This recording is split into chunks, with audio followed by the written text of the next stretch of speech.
Сап, на связи я, Джекари. В последнее время меня накрыла дикая доза ностальгии, и я угорел по любимым черепашкам-ниндзя и Человеку-пауку. И да, я смотрю не только «Тетрадь смерти». И вот, пересмотрев первый сезон легендарного и все-таки со всей ответственностью заявляю лучшего Человека-паука 1994 года, я решил, что нужно записать на него некий обзор. Внесу небольшую справочку. Я смотрел все мультсериалы по Паучку, начиная от 94-го и заканчивая 2017-м. И хотя некоторые я могу назвать прекрасными, некоторые вот реально говно. И по сравнению со всеми ними, Паук 94-го года кажется действительно священным граалем. Конкуренции ему разве что способен дать Паук 2008-го, который, увы, оказался оборванным и незаконченным. Пересматривая старые мультсериалы, я решил отречься от всякой ностальгии и здраво смотреть на все события, происходящие в них. На сюжетные повороты, рисовку, мотивы персонажей и прочие аспекты. Так что мой обзор я попрошу назвать, может, и не величайшим эпосом, но хотя бы необычной попыткой в анализ действий персонажей. Будь то злодеев или героев, или второстепенных персонажей, с которыми Петросян взаимодействует в течение сериала, а конкретно первого сезона. И под мой нож будут попадать практически все действия персонажей, потому что все в этом мире должно иметь логику. А если логики у персонажей нет, то и произведение я буду считать дерьмовым. В конце видео я назову итоговую оценку всего первого сезона, которая будет составляться на основе оценки каждой серии, которую я тут даю. Давайте устроимся поудобнее, представим, что включаем наш любимый пузатый телевизор и канал НТВ, чтобы сполна насладиться прекрасным Человеком-пауком. Так что приступаем к первой серии, которая опускает путь становления Паука и сразу вводит нас в курс дела. Нам, прожженным мастакам, уже посмотревшим и трилогию Сэма Рэйми, и идеологию Марка Веба, и почитавшим комиксы, и пособиравшим легендарные карточки в свое время, уже известен путь становления Паучка. Эх, карточки, было время. Которое я, кстати, воскресил именно для вас. Я сделал коллекцию из 100 карточек по Человеку-пауку 94 года, которые, если что, вы можете приобрести у меня. Ссылки на группу ВК и в самолетик в описании. 2 работников канализации палит опасное существо. Ящер. И как и в реальной жизни, толстяка ловят, а дрыщ быстрее дает газу, ведь и его поймать могут, а своя жизнь дороже жизни товарища. Паук замечает лютого Шумахера на дороге и, пытаясь его спасти, узнает про жуткого канализационного монстра. Но особо этому значения не придает, пока не приходит к Джеймсону. Там, кстати, нам впервые показывают здешнего Питера Паркера, который не боится и острить, и дает мощный психологический отпор будущему Веному.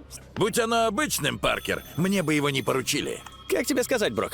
Бабушкины сказки — это как раз по твоей части.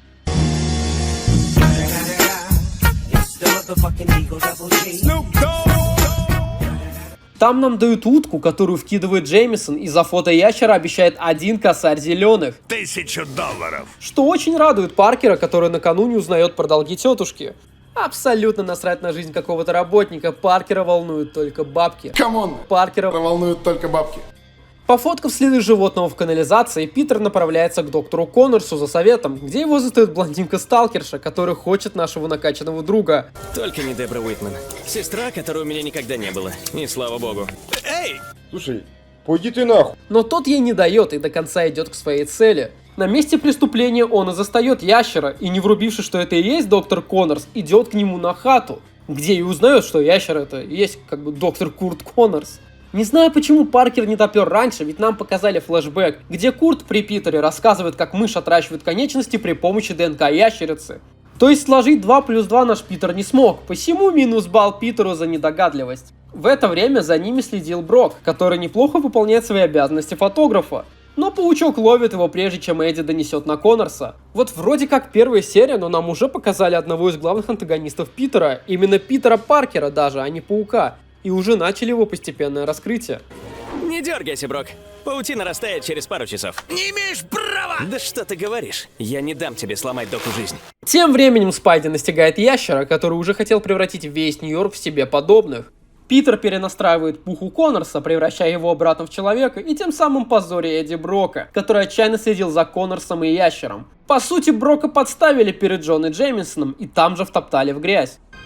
Если только ты это сделаешь, я лишусь всего. Со мной никто не станет работать. Шеф, если я ошибся, то я съем сегодняшний выпуск Бьюгл. Тебе поджарить или сырым съешь? Ну и Питти продает эксклюзивное фото ящера, получая бабосы и помогая тетушке покрыть долги.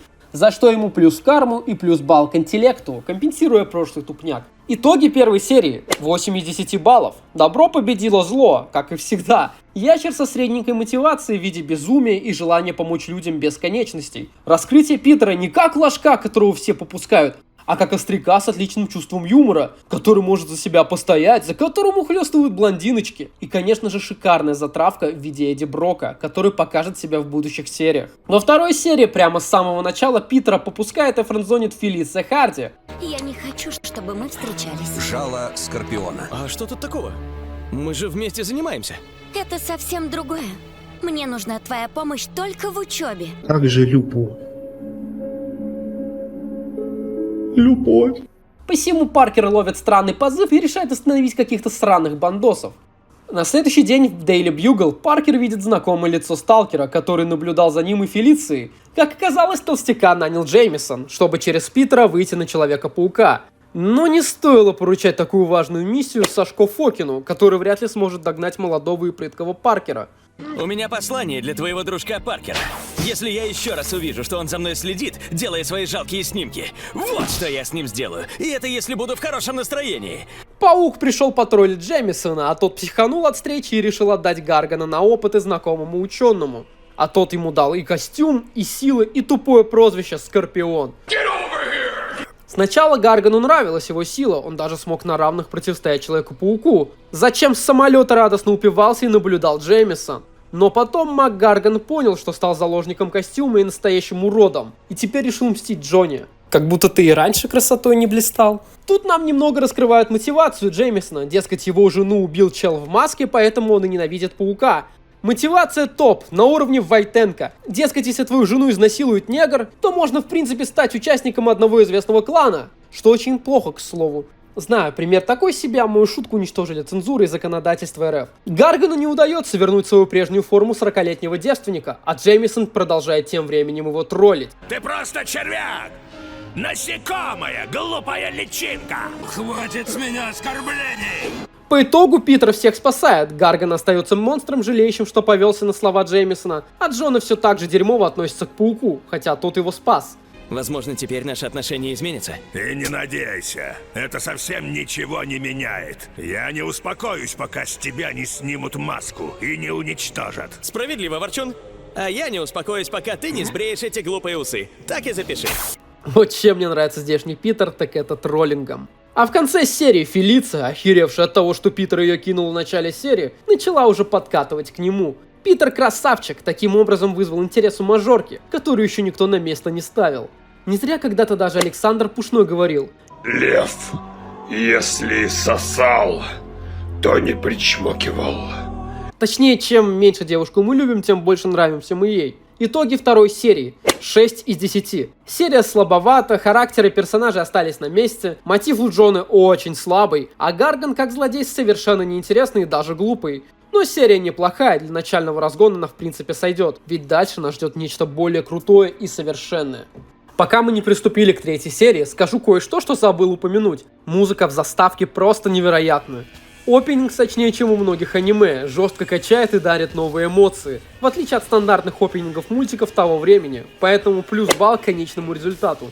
Третья серия начинается с неудачной попытки убить паука. Отец инвалида Спенсер Смайт создал неудачных убийц-пауков, которые отлично выслеживают цель, но не особо хорошо с ней расправляются. Осборн психует, а инвалид-колясочник пытается вступиться за отца. Мистер Осборн, он не неудачник. Спокойно. Фелиция со своими родителями организовывает бал, а Джеймисон представляет Питера Паркера, своего лучшего фотографа, Мистер Джеймисон сказал, что ты его лучший фотограф. Вот как? на важную задачу – фоткать богатых гондонов, отмывающих бабки. Смайт-старший тем временем разрабатывает первую убийцу пауков – Черную вдову. Нет, не эту черную давалку, а вот этого робота. А Брок подхватывает невиданную ранее сенсацию, договариваясь с Осборном поимку Спайди заснять. Оказалось, Норман задолжал Кингпину. Но я буду звать его Амбал, так привычнее и прикольней. Именно поэтому Осборн всю серию бомбит, нервничает и плачется. Питер привел свою тетю на благотворительный вечер, и Фелиция посчитала это настолько крутым, что отшила Флэша и пошла кадрить Питера. Но не забываем, что Пит здесь гигачат. Он не поддался на ее грязный флирт но на танец с будущей черной кошкой согласился. Флэш жестко заревновал и решил закосплеить Человека-паука, прилюдно пытаясь угрожать Питеру, отчего последний только орировал. Но именно в этот момент за пауком пришли роботы Смайта. Увидев Флэша в костюме паука, они погнались за ним. И Флэш, очевидно, зассал. А Питер в первую очередь пошел выводить с опасного мероприятия тетушку. Ложка Томпсона ловят. Брок пытается выдать сенсацию, но его опять выпускают за фейк. Ведь Флэш не Человек-паук. Как я вам? Я в 2 местах одновременно. Это явно оригинал, дамочка. После стольких лет я его и по запаху узнаю. Тем временем Пит врывается к злодеям, разносит роботов и спасает Флэша, который выдает достаточно эмоциональную сцену. Герой из меня так себе, да? Как бы мне хотелось быть таким, как ты. Здание взрывается, Спенсер Смайт не успевает выбраться, и его сын-инвалид-колясочник, которого в детстве мне почему-то было жалко, думает, что батя-то сдох. Тила, боссман, закрой свой рот. Может, у тебя мать сдохла? Джеймисон увольняет Брока за фейк, укрепляя в нем ненависть к пауку, а Фелиция тем временем попускает Питера за то, что тот ее кинул. Но ему насрать, ведь он спасал тетушку. В конце серии нам показывают невероятную затравку на следующую серию, где Амбал вербует Алистера к себе, под предлогом того, что знал отца и хочет защитить теперь уже Алистера. Умник во все верит и с удовольствием идет помогать Амбалу, ведь податься уже некуда. Итоги 3-й серии. 7 из 10. В некоторых моментах серия была достаточно скучновата, ведь опять же с высоты возраста и опыта просмотра разного, многие моменты и обманы были очевидны. Но из отличного показали искреннюю любовь Питера к тетушке Мэй, дали еще больше мотивации Броку, положили начало одного из самых грандиозных врагов Человека-паука в этом сериале, Алистеру Смайту и его союзу с Амбалом. 7 прям крепкая, двигаемся дальше. В 4-й серии Питера позвали в особняк семьи Харди. Нищеброд Пит в шоке с того, как живут богатые люди. И именно на его глазах похищают Фелицию, а Питеру реально везет всегда быть на месте событий. И вот это меня, кстати, всегда в данном мультсериале смущало. Тут до некоторых серий ничего без Зора Паркера не остается. Мамка Фелиции вызывает полицию, сотрудники которой на месте находят требования от похитителя. Почерк, который узнает Лидия Харди. Похитителем оказывается доктор Октавиус. Паркер сразу вспоминает одаренного преподавателя Отто Октавиуса, который поддерживал его когда-то давно, еще в детстве. Оказалось, мать Фелиции киданула Отто, сначала выделив ему деньги на проект, а потом поставив нереальные сроки. Вообще, на стороне Октавиуса я тоже никогда не выполняю все срок. Да, кстати, видео по самым тупым в первой Данганронпе скоро обязательно выйдет. Да, когда-нибудь. Из-за этого Отто пришлось выполнять опасный эксперимент в какой-то халупе. Обычная однушка за 30 миллионов на окраине Москвы. Где, кстати, происходит взрыв, из-за которого Октавиус еще больше возненавидел Харди, а щупальца приварились к нему навсегда. Я поплатился за это. Доктор Октавиус погиб в том взрыве, а доктор Осьминог родился. Джеймисон объявляет, что Лидия согласна на требования доктора Октавиуса, но Отто захотел, чтобы выкуп принес острый на язык Джеймисон. Ученым? Ты просто трус, похитивший девушку! Джеймисон не зассал, но Отто похитил его, а Паркер по пути огреб от щупалец. Физически Питер оказался слабее, но понял, что может найти другой подход. Он позвонил ему по телефону. Да. Алло. Да-да. Ну как там с деньгами? А? Как с деньгами-то там? Чё с деньгами? Чё? Куда ты звонишь? Тебе звоню. Октавиус показывает свой гениальный эксперимент. Маленький энергетический шар, мощью эквивалентной десяткам атомным станциям. Он позволит питать энергией множество городов, что как бы огромный плюс для жителей этих городов. Паркер пытался вразумить Отто, умоляя его отпустить Джона и Фелицию. Но Октавиус отказывается и выбрасывает Питера за борт. Но тут внезапно появляется Человек-паук. Не трогай ее! Человек-паук.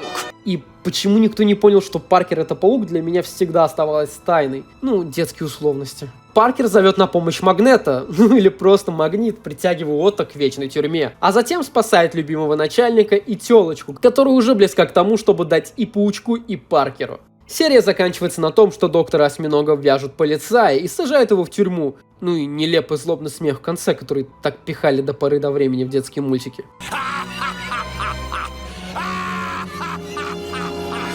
Итоги 4-й серии. 8 из 10. Серия по накалу отличная. Отто Октавиус не просто злодей, а ученый, желающий когда-то помочь людям экономить энергию. Просто был выброшен, унижен и опозорен. Отсюда приличная мотивация и адекватные злодейские действия. Похищение, требование выкупа.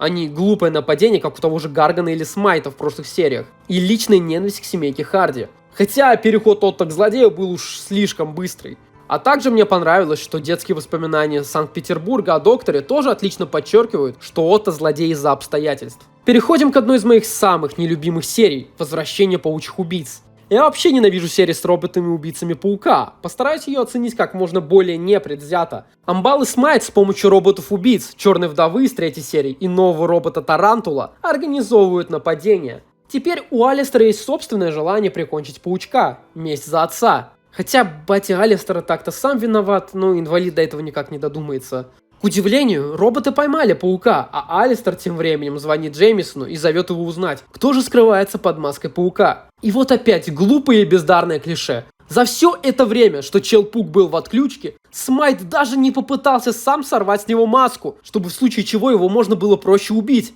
поджидать на гражданке, нападать на родственников и близких Паркера и так далее. Джеймисон тоже не успевает снять маску, ведь Смайт подставил Джеймисона и загнал его в ловушку, присоединив их с Пауком к детонатору. Тебе выпадет честь разделить его судьбу. Сможешь снять с меня эту штуку? Ты что, уже хочешь со мной расстаться? Смайт дает им час и выкидывает их из своего логова. Еще одно бездарное клише, чтобы главный герой точно смог выбраться и выжить. Джей ведет себя как мудак, но Паркер гигачат, поэтому просто берет его на руки и летит с ним. Тем временем Фелиция на правах шлюхи, чем-то она мне напоминает, кстати, Мэри Джейн из трилогии Рэйми, лобызается с Флэшем, чему мешает Гарри и внезапно появившаяся Черная Вдова, которая решает потроллить Флэша за его убогий косплейного Паука и нападает на него. Она снова пришла за мной!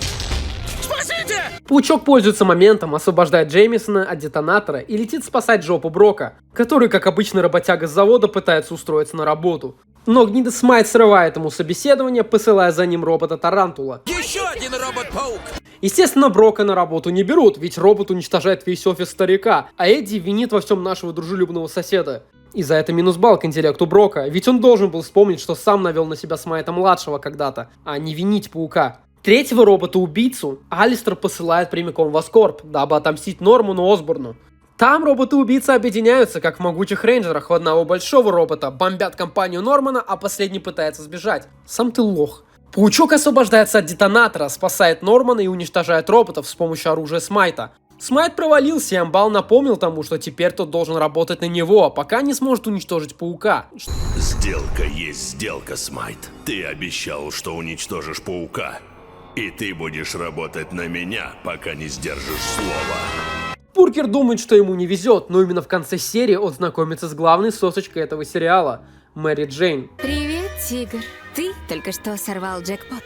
Итоги серии. 5 из 10. Вымученные 5 баллов. Серия полна экшена с роботами, но экшен достаточно скучный как раз из-за роботов. И очень вырвиглазный, к слову, из-за повторяющихся кадров и плохо исполненного 3D. Раскрытия характеров в этой серии нет от слова совсем. Даже Джеймисон повел себя как конченый мудак, хотя Паучок его спас. В прошлый раз Джона хотя бы вел себя адекватнее, а Смайт показан как конченый дегенерат с лишней хромосомой, а не с нерабочими ногами.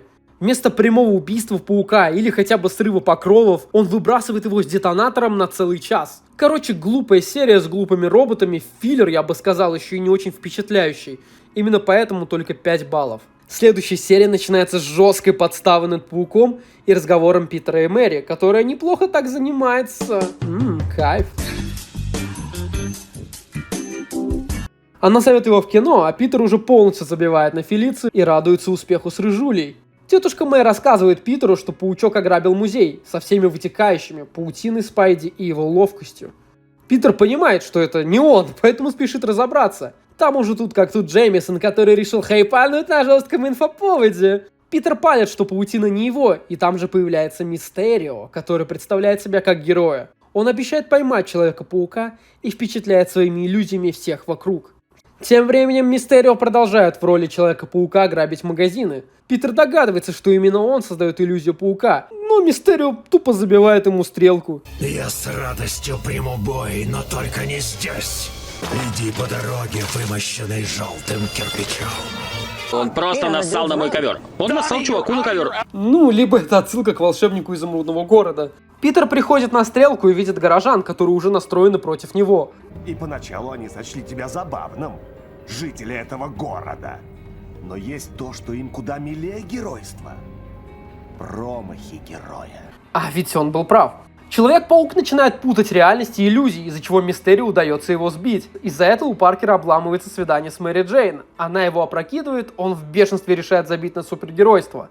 Тем временем к Паркеру наведывается детектив Терри Ли, которая считает, что паука подставили, и вкидывают удочку морали Питеру о том, что паук никогда никого в беде не бросал. И на Паркера это действует.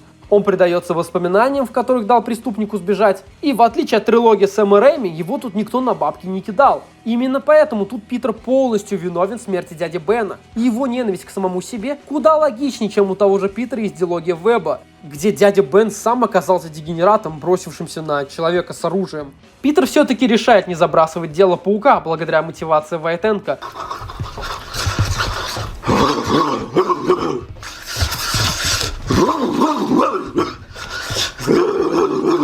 И палит голографический куб Мистерио. Далее нас ждет шикарная драка с иллюзиями Мистерио и его роботами, которая забивает на физику, но которую я вам советую посмотреть от и до обязательно. Все-таки это первая экранизированная драка с Мистерио, давшая начало, например, драки с Хохландом. Паук с помощью Терри все-таки выбирается и выбивает дурь из настоящего Мистерио. Джеймисон извиняется в своей газете перед пауком, а Мэри все-таки решает дать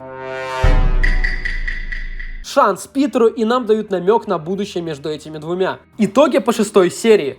Оценка 8 из 10. Серия невероятная. Визуально, особенно для 94-го года, просто фантастическая. Мотивация Мистерио настолько низменная, что веришь в нее. Жажда внимания, жажда признания.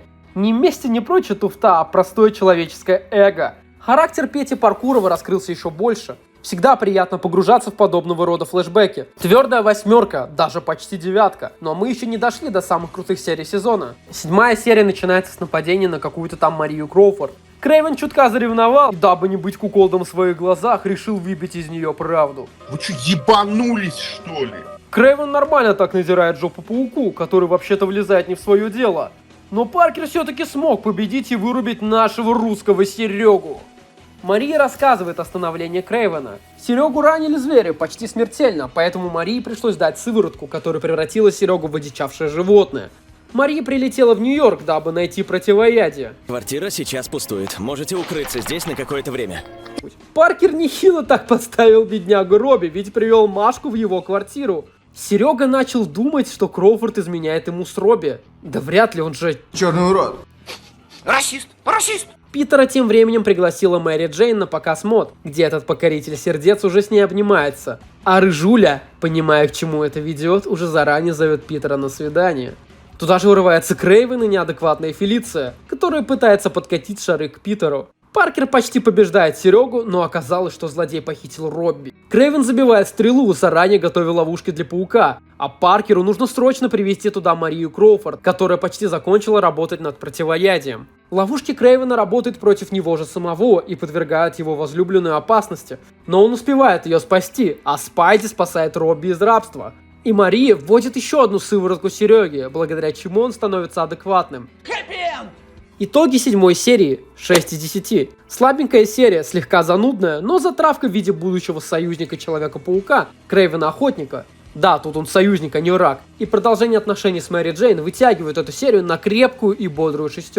И наконец начинается самая интересная арка первого сезона – Неземной костюм. Я долго думал, оценивать каждую серию отдельно, как делать с прошлыми, или оценивать как полноценную арку, но все-таки решил, что оценивать каждую серию отдельно будет более объективно. Сын Джона Джеймисона по имени Джон Джеймисон, да, у батька туго с фантазией, оказывается великим астронавтом, который бороздит просторы космоса. В своей экспедиции он натыкается на камень, из которого выливается странная черная жидкость, провоцирующая сейсмическую активность. Начинается лютая тряска нижнего интернета. Перевязанный скотчем. Джона старается быстрее свалить и с трудом успевает сделать это. Джона добыл важный прочный материал, о котором рассказывают журналисты, но астронавты не успевают даже приземлиться, как на них нападает симбиот. Шаттл с ними может рухнуть прямо на жилую территорию, посему люди стараются эвакуироваться. Приземляются они не совсем удачно, но жертв вроде нет. На месте уже оказывается Эдди Брок и Носорог, новый злодей, которого послали за Прометеем. Носорог, как сын маминой подруги, сильный, но тупой. Он с легкостью одолевает паука, но Питер не пальцем деланный, поэтому вешает на него жучок. Паучок едва успевает спасти сына Джеймисона, как тут же прибывают репортеры, а симбиот прилипает прямо к костюму Питера. Дегенерат Джеймисон-старший опять не понял, что происходит, и обвиняет Паука в ограблении шаттла. Старый мудак обещает $1 миллион за голову Паука. Еще один альбом, еще $1 миллион блядских долларов на мой счет. Да и тетушка не подбадривает Питера, а продолжает булить Спайди. Уверен настолько, что вручу $1 миллион тому, кто приведет его ко мне. $1 миллион.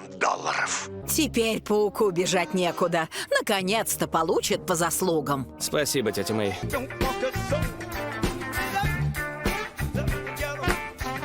Тут уже я бы не удивился такой сцене. Симбиот пользуется моральной уязвимостью Питера, во сне буквально разрывая его на части и поглощая. Теперь Питер находится во власти симбиота. Теперь он облачен в черный костюм, который увеличивает его силу и улучшает его паучьи способности, и, в принципе, его внешний вид. Обожаю легендарную сцену, где он просто стоит и подбирает Паркеру подходящий прикид. Симбиот, к слову, чистый маленький ребенок, учится от Паркера самому плохому, забирая его негативные эмоции и возводя их в абсолют. Паркер попускает Флэша и катит яйца к Фелиции Харди. Теперь с костюмом он стал выпендриваться и вести себя круто. Но даже Харди говорит, что он слишком плохой. Что на тебя нашло? Стал самим собой? Знаешь что, Питер, ты изменился, и это пугает. И это правда. Паркер срывается на собственную тетушку. Ни слова больше слышать не хочу! И в порыве злости спешит навалять носорогу. С этим новым черным костюмом Паучок смог жестко поугарать над тупоголовым злодеем и физически превзошел его настолько, что победил в считанные секунды. Даже чуть не убивает его, но в последний момент чувствует, что он делает что-то не так, и оставляет дегенератов живых. Питера грызет совесть, он не понимает, почему так жестоко поступает со всеми вокруг. И мы видим шикарную сцену, где в отражении Питер видит Венома, как бы намекая, что его черный костюм, хоть и невероятно манящий, невиданная ранее, но злая сила. На этом серия заканчивается, итог 8 из 10. Как начало арки черного костюма почти идеально. Действительно заметно, как меняется Человек-паук, становясь более эгоистичным и жестоким. А Питер скорее просто ведет себя странно, нежели жестко. Конечно, всему виной возрастные рейтинги сериала, но так как я объективен, завышать оценку я не буду. 8, идеальная и точная оценка. Прямое продолжение, 9 серия, начинается с попыток поимки Человека-паука. Против него теперь весь город, все хотят лямбачей. А Спайди все больше и больше становится злым.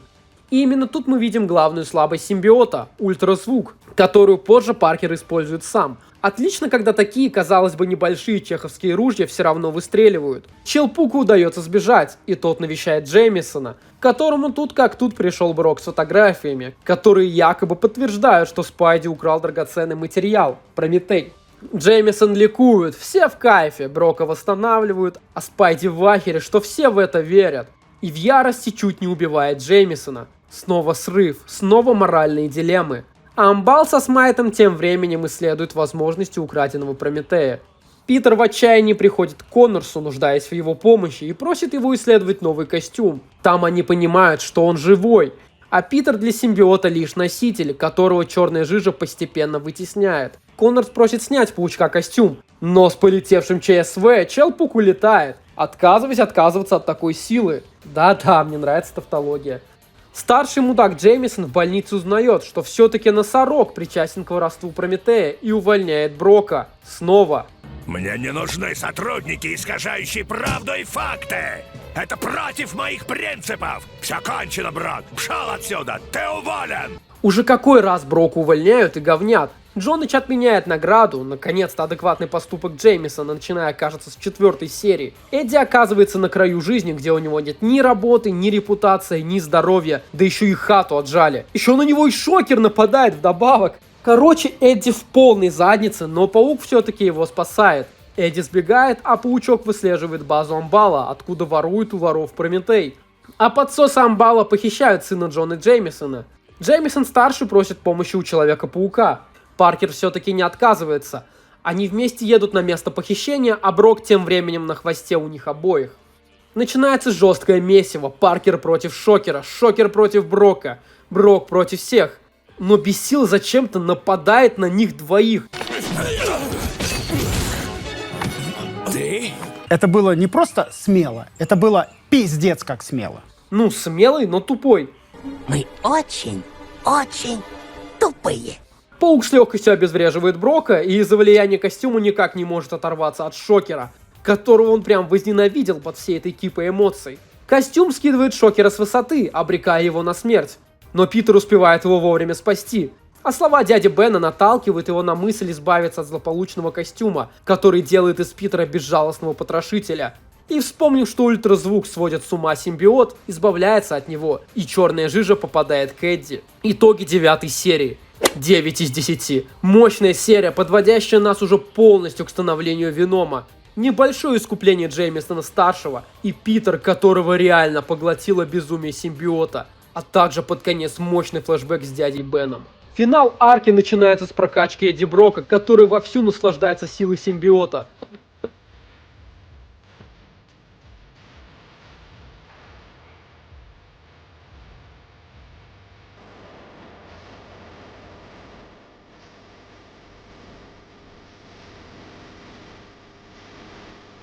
Паркер патрулировал город и наткнулся на носорога с Шокером, от которых чуть не огреб. Но Веном спас паука от надвигающейся смерти, жестко отпинав шпану.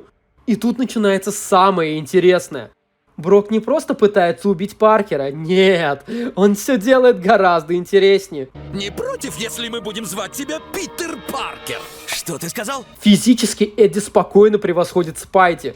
Но чутка отдав ему взбучку, он останавливается и оставляет его в живых, чтобы начать конкретную дизмораль. Без поблажек и долгих разговоров. Просто резкий и крутой троллинг. Добавляя плюс 2 балла к интеллекту Брока, полностью компенсируя прошлый минус балл. Хочу сейчас сделать паузу и поговорить о шикарном дизайне Венома. Мне нравится, что он объединяет в себе два цвета, черный или темно-синий, и красный, как бы намекая на прошлый контакт со Спайди. Питер начинает сходить с ума и везде видит след Брока. Он пытается его найти и вычислить, где бы он мог находиться, чтобы предугадать следующий удар. А сын Джона Джеймисона, к слову, пошел на поправку, если кому-то вообще интересно, что там с ним. Брок уже настиг Паркера резко и бесцеремонно, и именно Эдди навязывает Питеру поединок, место и время, снова с легкостью одолевая Спайди.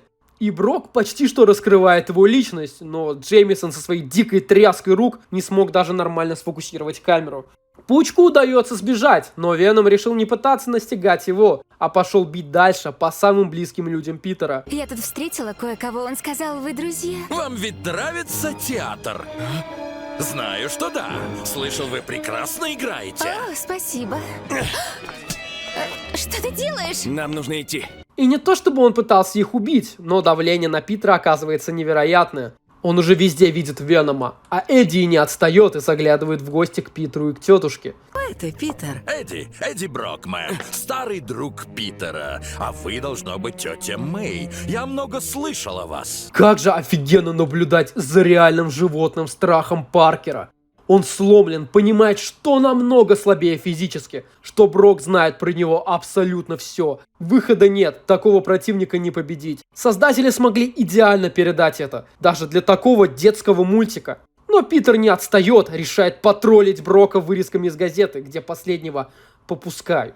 А все, чтобы заманить его к главной слабости симбиота. Ах, этот легендарный мемный момент. Надо бы сделать с ней карточку. Как те, что я сделал по мультсериалу 1994 года. Напоминаю, можете купить их у меня. Наконец, они прибывают на стартовую площадку запуска спутника. Веном даже не подозревает, что паук с ним сделает вскоре. Шум от запуска заставляет симбиот покинуть Брока.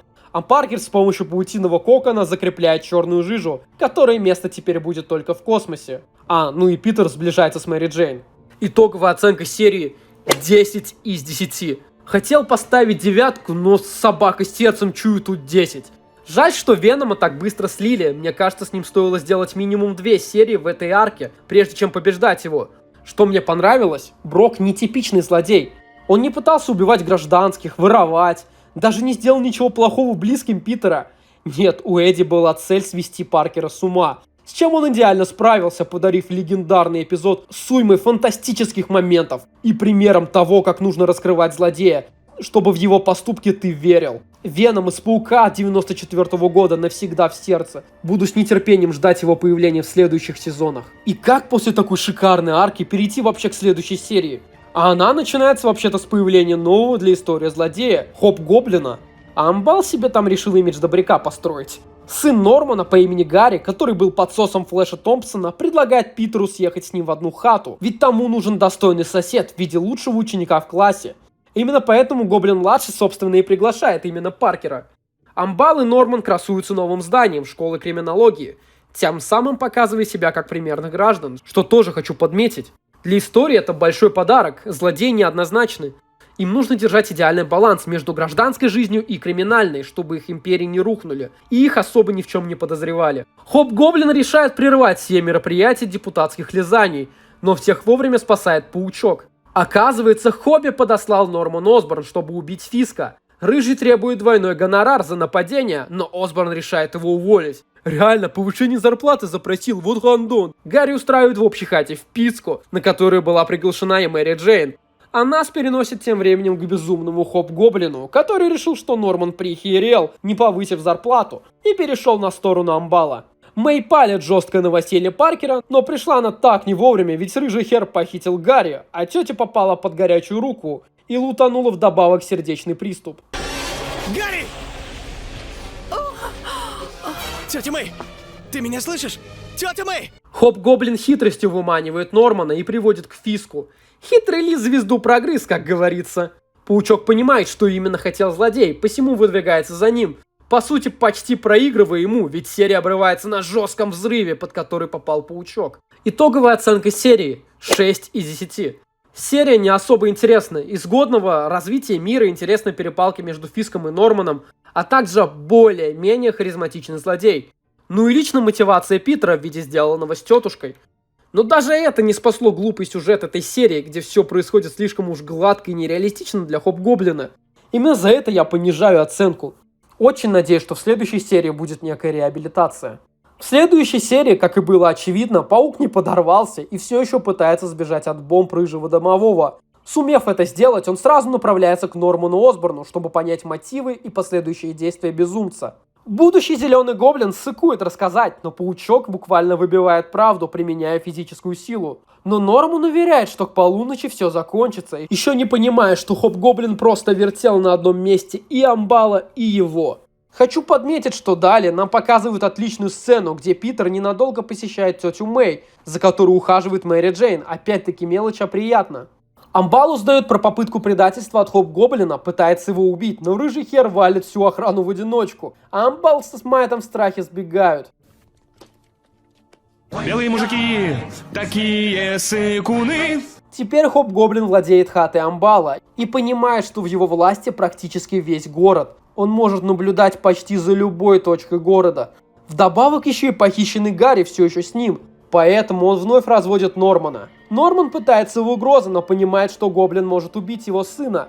Поэтому Осборну приходится объединиться с Амбалом, который пришел к нему в гости и втолковал, что Норман вообще-то даун, ведется на все слова рыжего и вообще дегенерат в принципе. Эти слухи сильно преувеличены. Как и твой IQ, Осборн. Только полный болван мог так поступить. И хоть Осборн деграднул, он все-таки смог развести Паука и послать его за Хоб-Гоблином как пушечное мясо. Прямо через тот тоннель, про который рассказал ему Амбал. У Паркера отнимаем бал к интеллекту за то, что повелся на речи Нормана, но даем бал за хитрую ловушку, которую он сделал, чтобы Хоб-Гоблин не смог сбежать. Хоб-Гоблин, понимая, что начал проигрывать, пытается сбежать с поля битвы, и все-таки ему удается это сделать. А Паркер вызволяет своего нового соседа из плена. Гнида Амбал, по сути, кидает Паука, который вообще-то помог ему, и сбрасывает лифт с Гарри и Паркером, обрекая их обоих на смерть. Но у нас не Эндрю Гарфилд, поэтому Питер успевает воспользоваться своей паутиной и спасти и себя, и Осборна.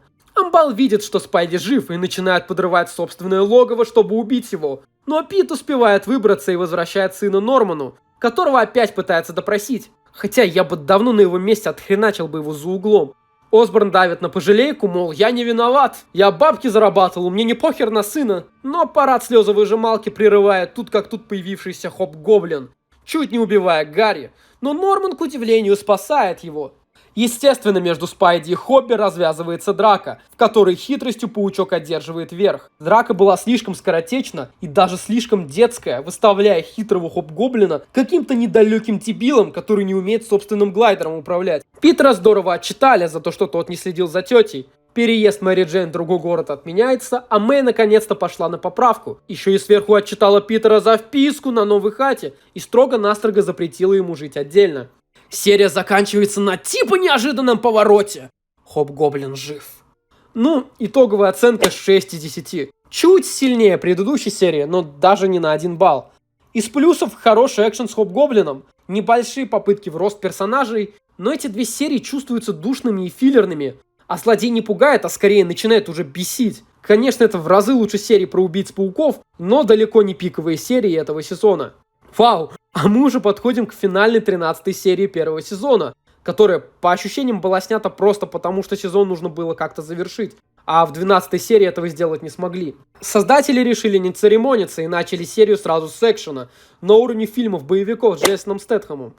Злодей, меняющий свою внешность с помощью какой-то технологии, менты, которые пытаются его поймать, и паучок, который опять оказывается в центре событий, спасая невинных граждан.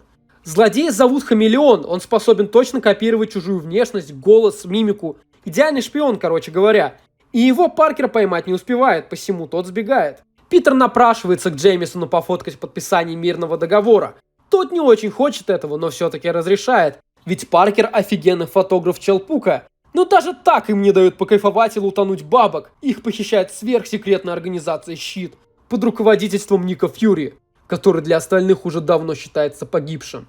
И тут он еще не успел почернеть. Да, КВМ, спасибо. Поверь мне на слово, это место меняет человека. Неужели? Каким же образом? Раньше я был белым. Никита Фура! Рассказывает Джеймисону про Хамелеона и его способности, поясняя, что его наняли любители Телеграма, чтобы сорвать подписание мирного договора. Он посвящает Джону в свои планы и просит его быть начеку, наблюдая за каждым из своих работников. А если что-то пойдет не так, то Джонни нужно будет воспользоваться специальным сигналом, который вызовет агентов Щита, дабы повязать Хамелеона. Хамелеон тем временем в облике Джеймисона успевает отфоткать досье сотрудников и не запалиться перед настоящим Джоной, сбежав с копией плана безопасности, которые и нужны любителям Телеграма для срыва мирного плана. Джеймисон все-таки понимает, что его обокрали, и вызывает агентов Щита, которые ловят не Хамелеона, а реального Робби. Короче, ложки. Даже паучок тупит и попадается на уловки Хамелеона, который тем временем берет облик Питера Паркера и страстно засасывает Мэри Джейн, чтобы не запалиться перед агентом Фьюри. А настоящий Питер, к слову, из-за этого пропускает приглашение от Мэри Джейн на ее выступление. Сверхсекретную организацию в соло попустил Хамелеон. Наконец, дело подходит к подписанию мирного договора.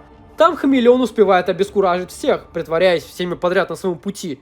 Никита Ярость уже начинает бомбить и объявляет код красный. Код ситуации красный. Вылетаю к вам лично. Кот красный! Кот красный! Здесь шутки про мамаш! Тем временем Мэри Джейн как раз выступает в театре и очень ждет Питера, но тот так и не появляется, из-за чего МJ нифигово так расстраивается. Хамелеон продолжает в соло попускать секретную организацию, но Питер, благодаря тому, что запомнил положение повязки Фьюри, палит его. Ну тупые дебилы, которые работают с Фьюри, даже этого не знают. Хамелеону почти удается сбежать, но Бой-Баба, преследовавшая его целую серию, попадает в его вертолет и отправляет прямиком к Хоб-Гоблину в предыдущую серию. Но не тут-то было. Проворливый Хамелеон принимает облик Паркера, почти срывая подписание мирного договора. Но Спайди как-то умудряется его спалить, сломать ему пояс, который позволяет ему превращаться в других людей и всех спасти. Чего, кстати, опять не сделали гениальные агенты Щита. К удивлению, Фьюри все-таки поблагодарил Паркера. Первый в этом сериале человек, который ему действительно благодарен. Отличная работа, Человек-паук! Спасибо! Он сказал спасибо? Кто-то благодарен пауку? В конце серии Мэри Джейн наказывает Питера за кидалово из-за театра, и они оба уходят в закат. Итоговая оценка серии – твердые 8 из 10.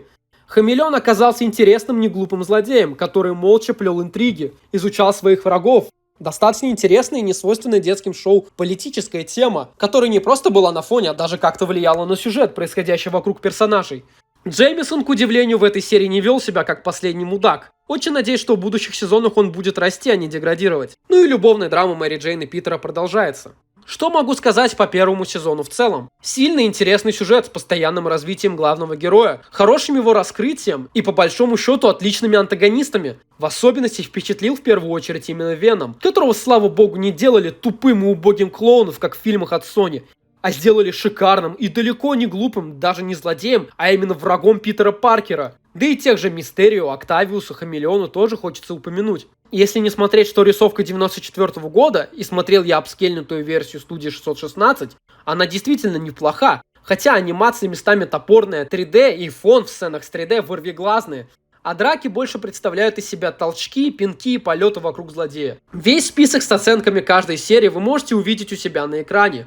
Сезон получает оценку в твердые 7,4 баллов. Даже пересмотрев первый сезон в осознанном возрасте, понимаешь, насколько скрупулезную работу над каноном провели создатели, с уважением относясь к первоисточнику. Неудивительно, ведь проект курировал сам Стэн Ли. И в отличие от многих любимых мультов детства, которые спустя время кажутся лютым говном, Человек-паук 94 года остается шедевром, радующим людей любого возраста, даже незнакомым с супергероикой. Кстати, если под видосом наберется 0 лайков, то я тут же начну готовить обзор на второй сезон Человека-паука. Пишите в комментариях свою оценку сериям и в принципе данному мультсериалу.